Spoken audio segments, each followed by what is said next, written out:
यह ध्वनि संपूर्ण सृष्टि और ब्रह्मांड में व्याप्त है, इसलिए ओम की ध्वनि को ईश्वर के समानार्थ बताया गया है। संसद वेदों में ओम का व्याख्या की गई है। पुराणों में बताया गया है कि ओम की ध्वनि और प्रकाश के मिलन से ब्रह्मांड की उत्पत्ति हुई है। आज भी यह ध्वनि निरंतर रूप से जारी है। पूरे ब्रह्मांड में कंपन, ध्वनि और प्रकाश ही मौजूद है। जिस दिन सूर्य की ऊर्जा भी समाप्त हो जाएगी, उस दिन भी केवल ओम की ध्वनि और प्रकाश ही उपस्थित होगा। ओम का उच्चारण मोक्ष की ओर ले जा सकता है। यह एकाक्षर मंत्र है। ओम ही महामंत्र है। यह अनादि और अनंत तथा निर्वाण मोक्ष सभी का प्रतीक है। कैवल्य ज्ञान अर्थात ब्रह्म ज्ञान या आत्मज्ञान की चरम अवस्था में पहुंचना, यही चरम अवस्था योग की होती है। जब साधक ध्यान की अवस्था में शून्य की ओर चला जाता है, उस चरम सीमा पर पहुंचने पर व्यक्ति को ओम की ध्वनि स्वयं ही सुनाई देने लगती है।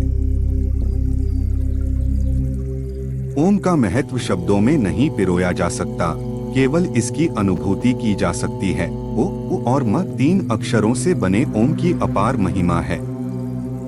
इसके उच्चारण से नाभि, हृदय और आज्ञा चक्र जागृत हो जाता है।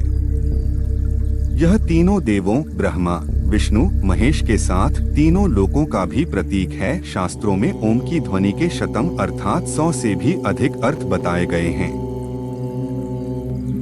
जब सतत रूप से ओम का जाप किया जाता है, तो आप पूर्णतया ध्यान की अवस्था में रहते हुए ओम की ध्वनि का उच्चारण किया जाता है। तो एक समय ऐसा आता है जब साधक ध्यान की चरम सीमा में पहुंच जाता है। उस समय साधक को उच्चारण करने की आवश्यकता नहीं पड़ती, उसे स्वतः ही यह ध्वनि सुनाई देने लगती है।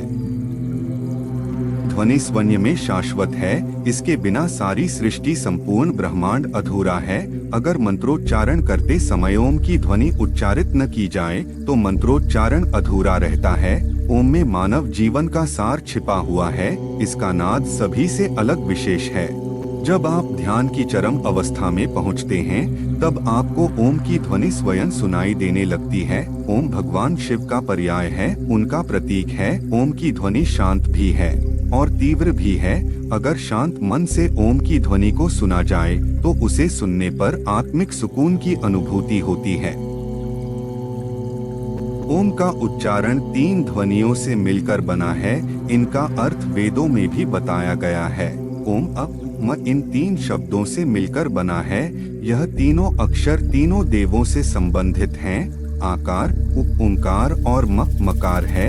ब्रह्मा का बोध कराने वाला है, तो वहीं उपालनकर्ता श्री हरि विष्णु का वाचक है। रुद्र यानी शिव का वाचक है।